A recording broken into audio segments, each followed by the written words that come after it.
if anybody would like anyone who's trying to build a following on social media and they don't have a big following yet and wondering how they can get the data, study your competition. This is like the biggest secret here.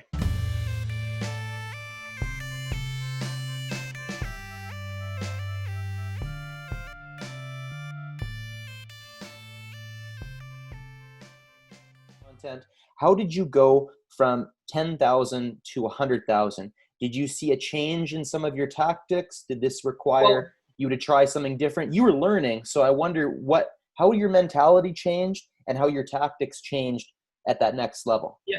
Well, here's the thing. My tactics from 0 to 100,000 is actually the same.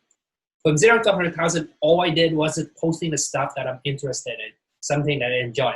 If I see something that I was learning or I saw online, I thought, okay, this is really cool, then I will share it. So that's the entire tactics.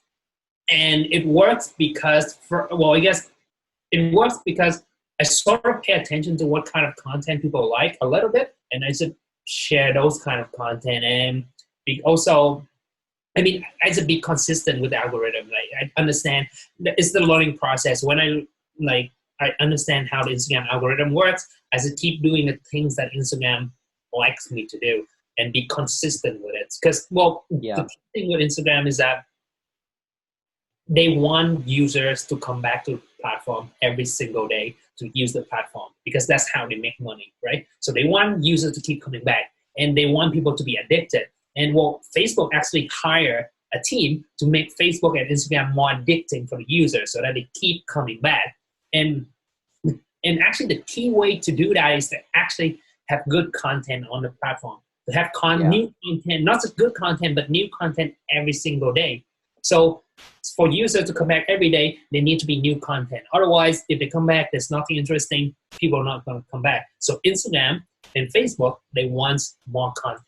So by posting consistently every single day, and then you show to Facebook that, hey, people are actually liking my content. They comment, they like, they engage with the post.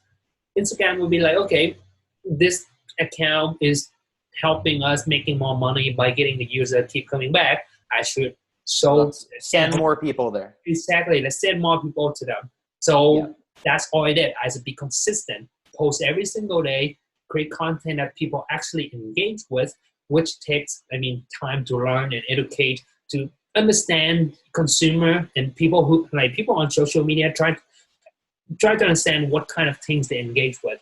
Like, just me, when I browse on Instagram, I spend 3 hours on average. I spend 3 hours a day on Instagram. It's not posting, because posting really takes me 5 minutes. A post, it takes 5 minutes to post, but I spend 3 hours on average, like on days that I'm actually working. Like on average, I spend 3 hours a day just browsing through Instagram, look at the posts, like the posts I'm following, see why do people like this post, what make it go viral, why do people commenting on this, like what is the top comment talking about. I try to study those kind of things to understand, okay, these are the things that get people to engage with and comment and engage. Then I try to replicate that with my account. Yeah, makes sense. So it seems like one benefit you had, as opposed from going from 0 to 10,000, 10,000, 100,000, you had more data too, right? Like when you just have, a few hundred people liking something, maybe it's a small sample size. Maybe you'll see inconsistencies. You're looking at things like impressions, your click-through rates.